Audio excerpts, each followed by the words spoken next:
Welcome to Faith Without Filters, the space where we explore sacred history with the seriousness and depth it deserves. Today, our mission is very specific. We're going to set aside the perhaps simplistic image we sometimes have of the biblical patriarchs to face the raw reality of the text. That's right. And to do that, you have to perform a pretty significant mental exercise. I need you to just, erase the postcard images from your mind, the Sunday school pictures with fluffy clouds and lone shepherds. Right, none of that. Exactly.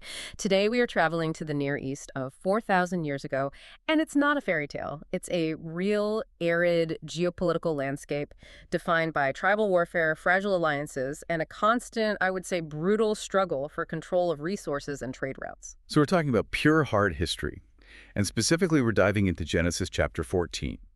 This chapter, as I understand it, contains the first recorded war in the scriptures. Correct. And it's not just a minor skirmish between angry neighbors. This is a massive military campaign, a Bronze Age world war for that region. It involves 9 kings, expanding empires, and at the heart of it all, a rescue mission that reveals a side of Abram we rarely discuss. I'm really interested in that because we tend to see Abram as the man of faith, the pilgrim.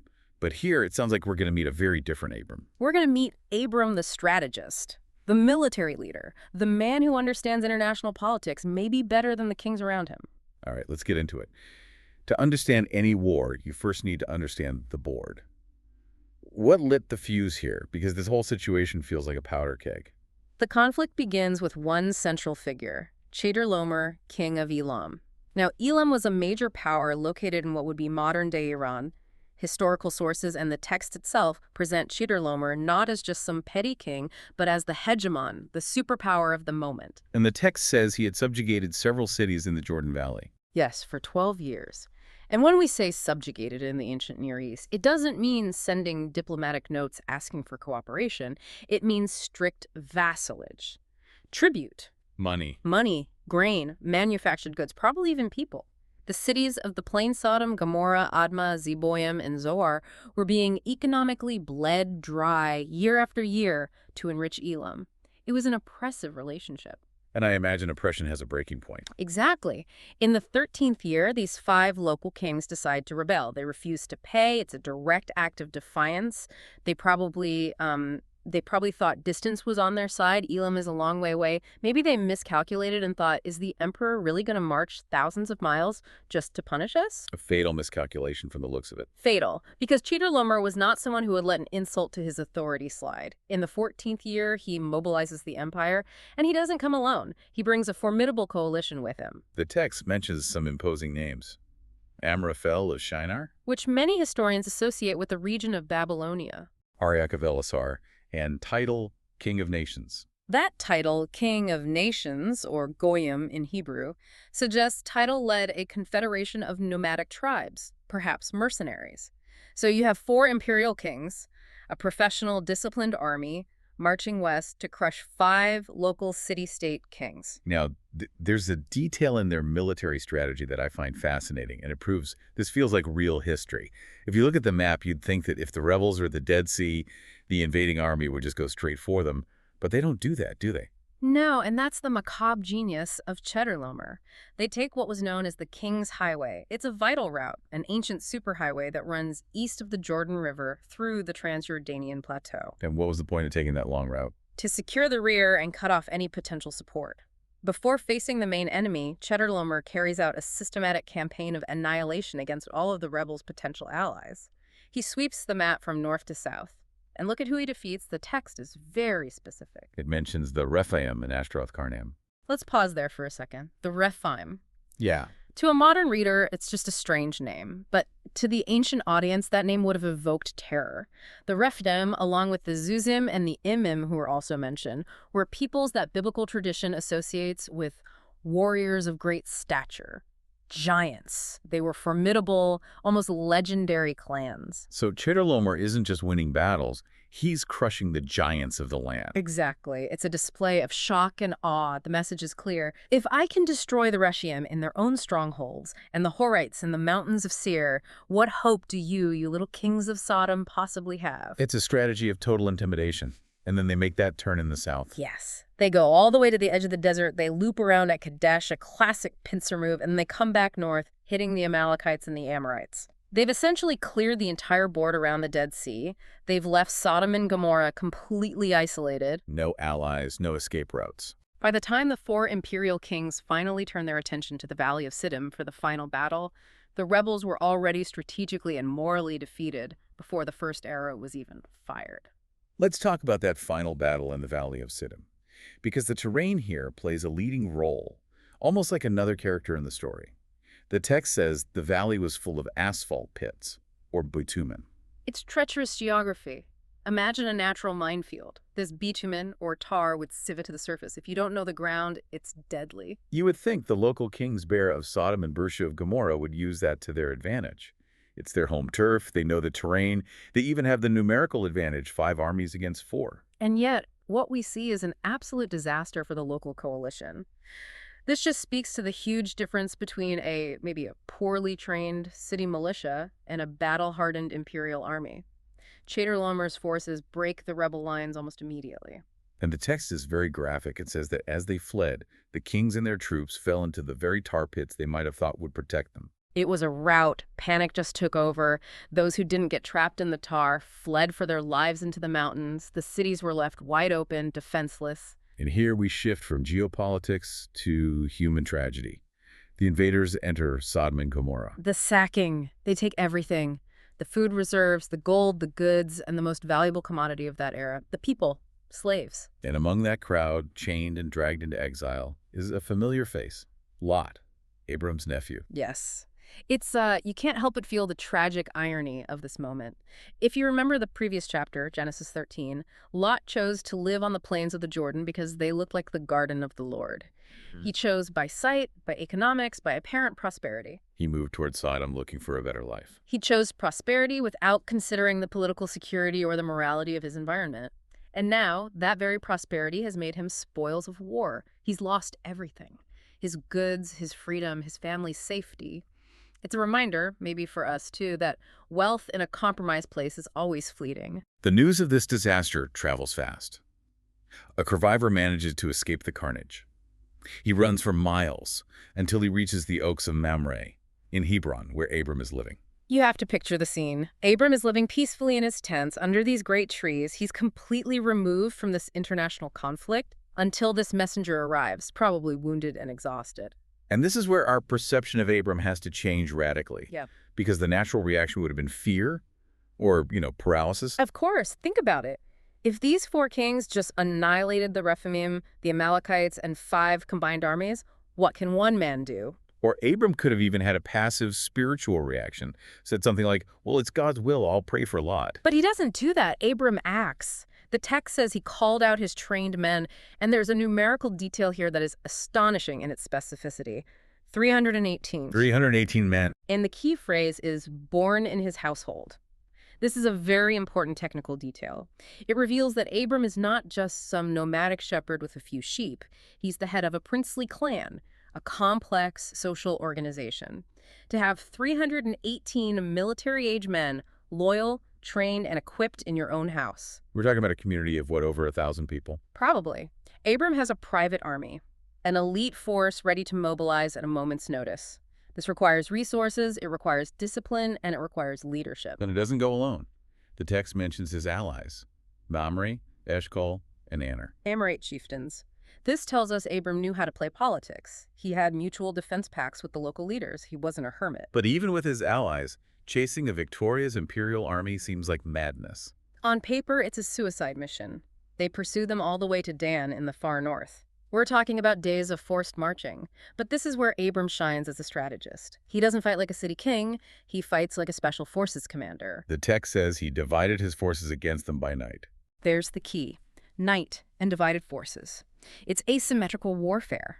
Abram knows he can't face them on an open field in broad daylight. The enemy's superior numbers would crush him. So he waits for darkness. He waits until the enemy is confident.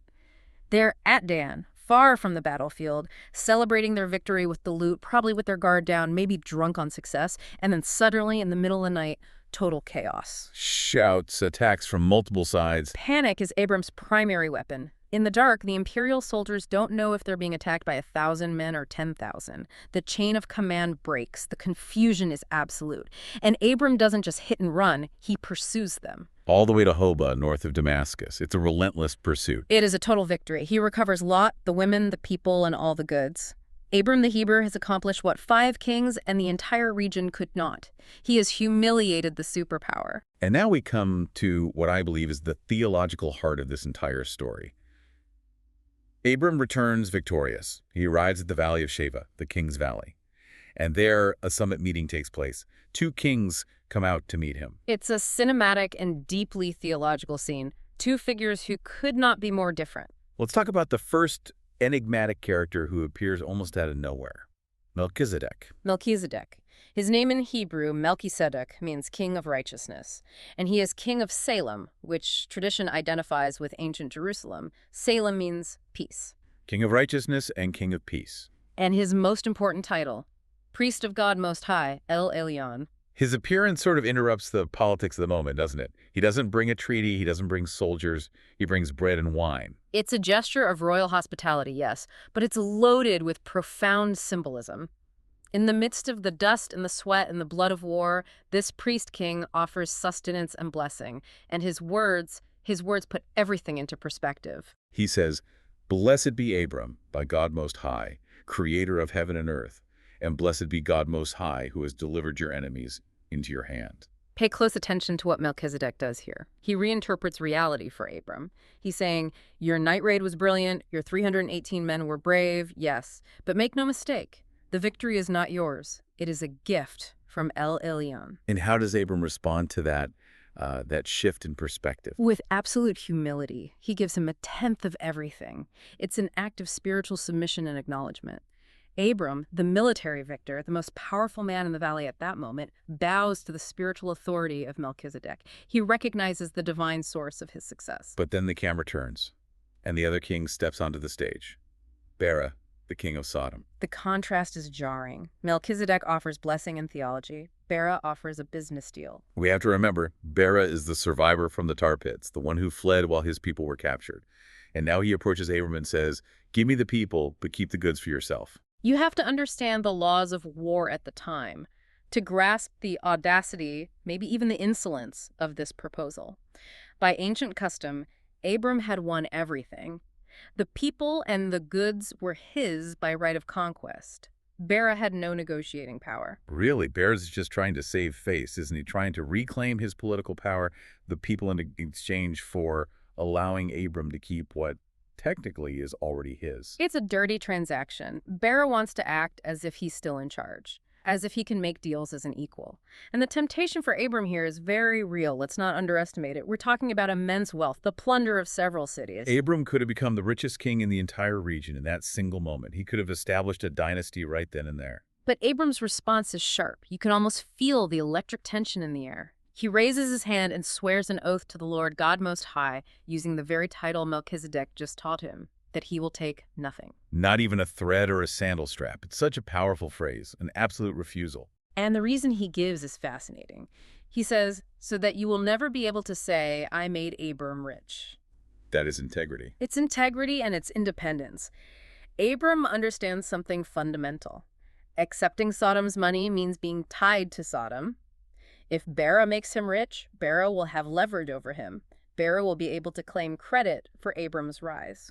Abram wants to protect his own sovereignty, but more importantly, the testimony of his faith. Exactly. He wants it to be absolutely clear to history and to his contemporaries that his prosperity comes from God's blessing, not from shady deals with a corrupt, defeated system like Sodom. He shows incredible moral clarity.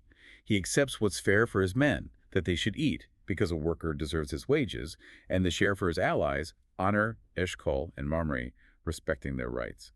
But he personally renounces the grand prize. In a dog-eat-dog world where power and the accumulation of wealth were everything, Abram draws a line in the sand. His loyalty to God is more valuable than all the gold in Sodom. When you look at this whole story, the narrative arc is just incredible. We see an Abram who navigates some very harsh realities. He's not living in a spiritual bubble. Not at all. He knows how to fight. He knows how to negotiate alliances. He knows how to lead men to their deaths if necessary to save his family.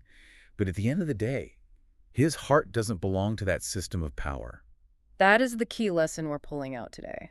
Faith doesn't remove Abram from reality. It equips him to master it without being corrupted by it. He rescues Lot, he defeats empires, he engages with politics, but he flatly refuses to sell his soul to the king of Sodom.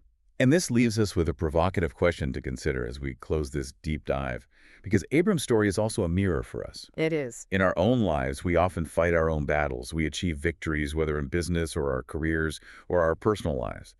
And when that moment of success comes, who comes out to meet us? It's a vital question. Who do we acknowledge in victory? Do we accept the bread and wine of gratitude, recognizing like Melchizedek that God gave us the victory?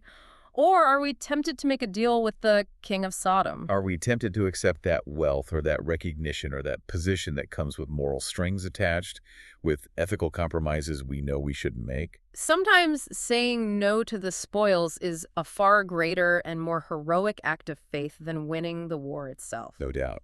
The test of prosperity is often much harder to pass than the test of adversity. It certainly is. It has been a privilege to break down these ancient texts and uncover their timeless relevance. Thank you for joining us on this journey to the ancient Near East. We hope this dive into Genesis 14 has broadened your perspective on sacred history and on the character of true faith. It's been a pleasure sharing this time. Keep a critical mind and an attentive heart. Until next time. This has been a deep dive from Faith Without Filters. May you have a week filled with purpose, integrity, and clarity. Until next time.